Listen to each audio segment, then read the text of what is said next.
I know you heard me talk about him a lot. Yeah. You got, and I'll ask the chat this too. Yeah. So you guys feel free to chime in as well.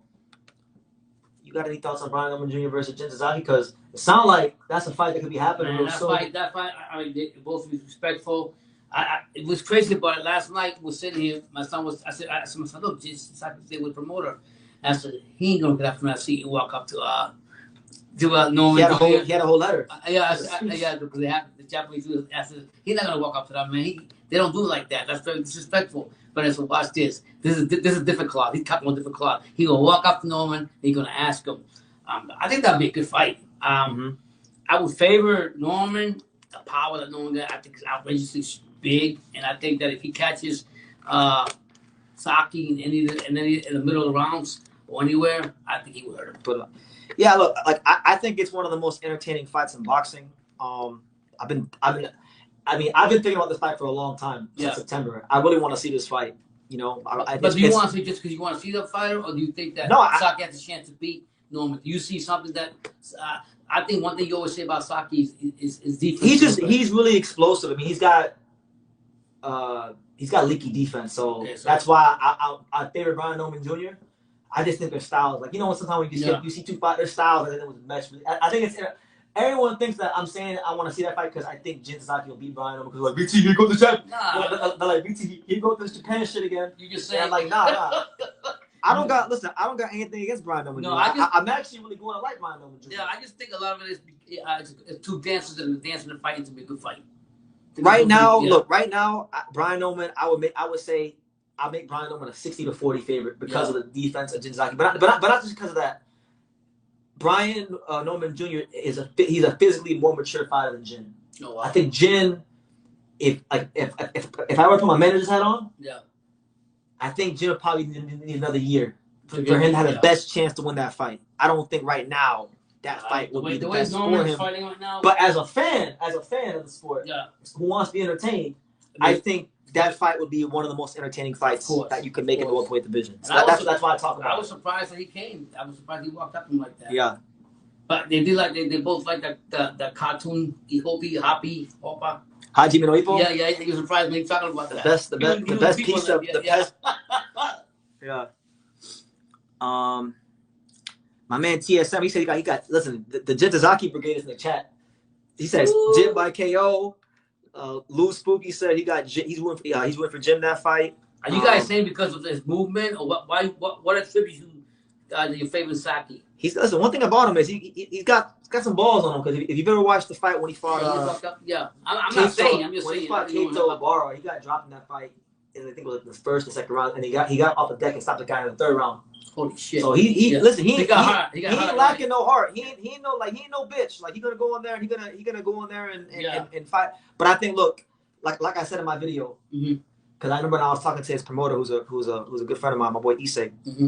He was like, what did he say? He was like, yeah, you know, he has a lot of heart. He's got the samurai spirit, and like, look, that's all well and dandy, but you can't be fighting every fight with the samurai spirit. Yeah. Because eventually you're gonna fight someone. No, I'm serious. You're gonna fight someone. Yeah. And the spirit might not be there tonight. You can't be doing that against. You can't be going in there with your defense that league against Brian. Brian Norman is very freaking strong. You remember when he fought Giovanni Santillan? Yeah, oh my God. He had Giovanni Santillan with the uppercut, and Santillan was having convulsions on the way down the ring. He is an absolute murderous puncher, and I think his boxing skills are only going to get better with time. So my thing is, like, look, I like the fight. If it happens, I'll be gassed about it. I love that fight. But Jin has to improve his defense if he wants to. And the good thing about it is that Norman wasn't being he was respectful, and he said, I'll take that fight. If anything else come up, I don't want to fight the champion, but I will take that fight too. Yeah, so we'll see. I like that. How good do you think Jin will be if he? Oh my God, I'll tell you this: if Jin could fix his defense, because look, he's got all the other things. He's an above-average athlete. Movement. He's one of the most explosive fighters in the division. Above-average athlete, one of the most explosive punchers in the division. He's ranked too, right? And yeah, he's the number 2 contender for the WBO title for Brian Norman Jr. So he's up there. Yeah. I think he beats if he improves his defense at all, like in the next year or so, he will become a champion. He will be a champion. He's got everything up. The only thing that's stopping Jin Sasaki from being a champion is his defense. But he leaves his hands down too much down, leaves himself open.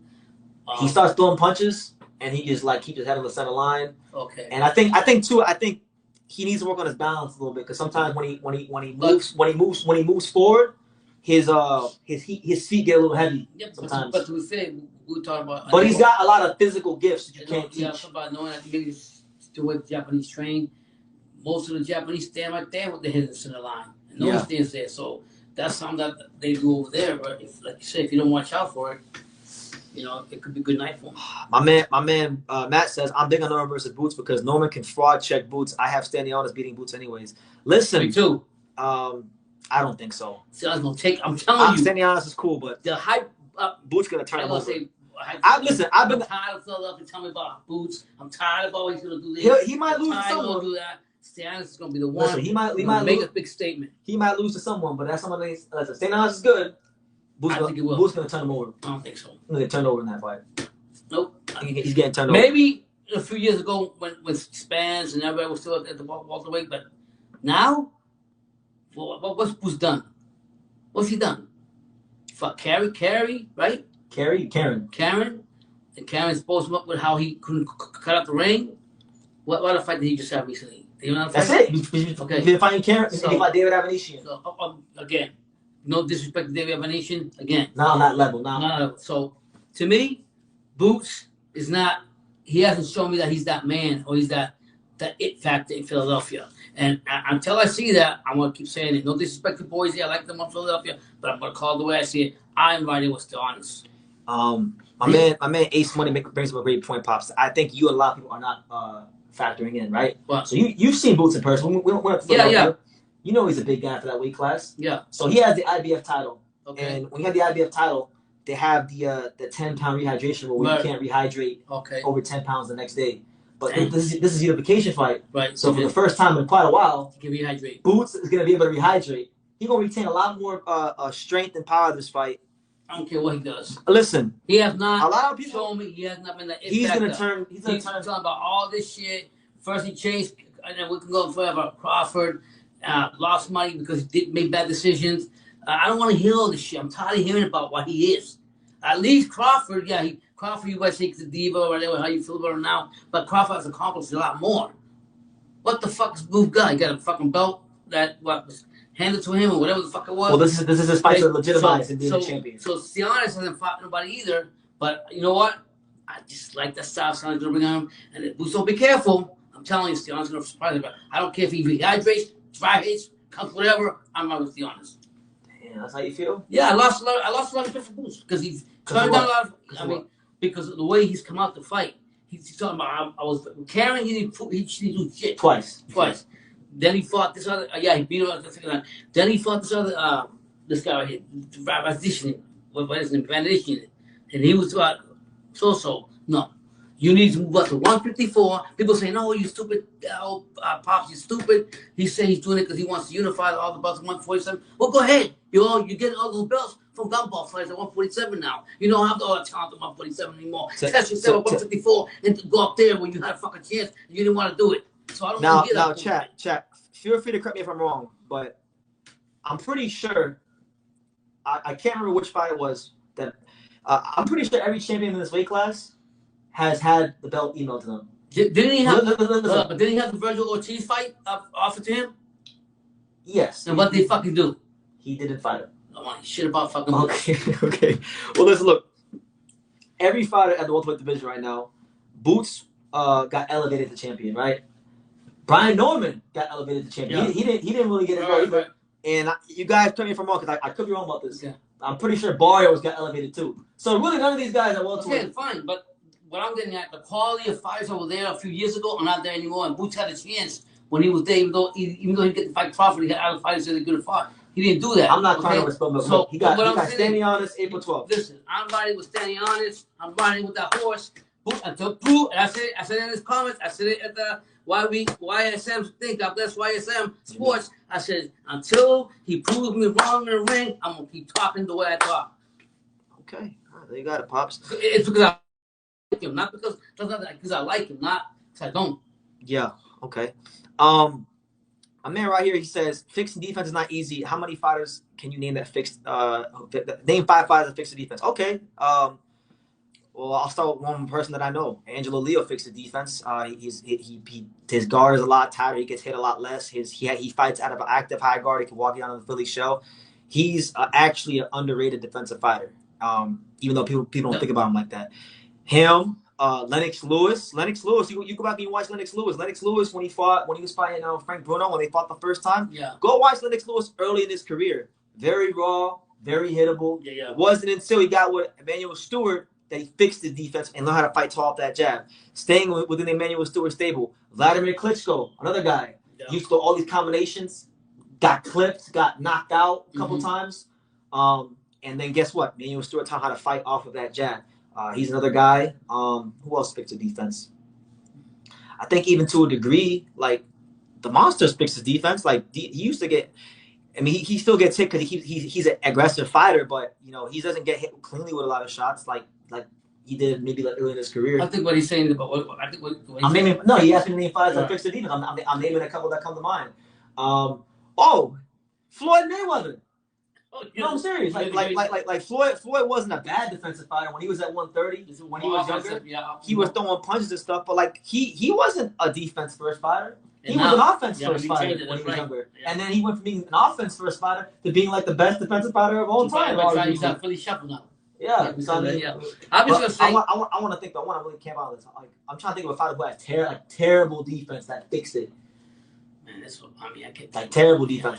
You have to go look back and see. I mean, not a fan right now. Manny Pacquiao wasn't he wasn't a great defensive fighter, but I think as he got older, his footwork improved. Right. Because like when it comes to defense, right, there's multiple ways to implement defense. Your feet are your first line of defense, so you can use your feet to either dart in and dart out of range, pivot around your opponent, feint. There's those like 3 ways you can defend with your feet.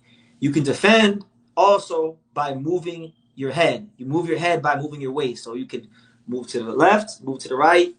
All right, that's another way. Or you can parry. You can use your hands. You don't gotta move your head. Yeah. You can parry punches by just letting the punch come all the way to you, and you catch the punch. Right. So there's fighters that were not good at any of these things. Plenty of fighters throughout the history of boxing that were not good at any of these things. Yeah.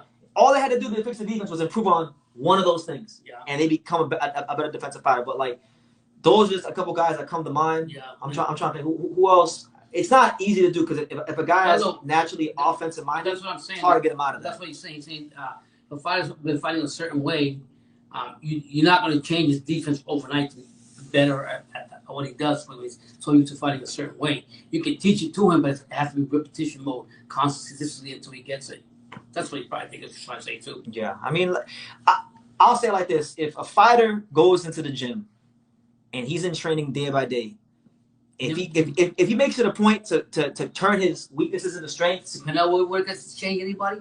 That after he got out boxing that he trained maybe this defense. He wasn't a good trainer. Oh no? Pernell Whitaker was not a good trainer. But rest in peace to him. But he was like right. I remember like years ago I interviewed Calvin Brock on here, heavyweight, the contender who fought Klitschko.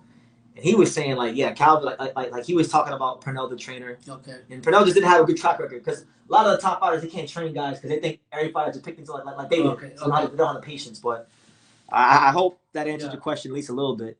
Let me see. We got James St. Patrick says Boots has no personality. All he has is bling bling. Well, hey, look, that's your opinion. I'm with you. I think Boots does got. A lot of these fighters do have personalities, but you know what it is? I'm gonna tell you this. A lot of fighters are afraid to be themselves in front of that camera. They are because once they start being themselves, you might get people criticizing them, and then they just go back to being whatever they were before. Well, I'll tell you like this: you can see that now, but when I was in the Philly gym, he had all the personalities.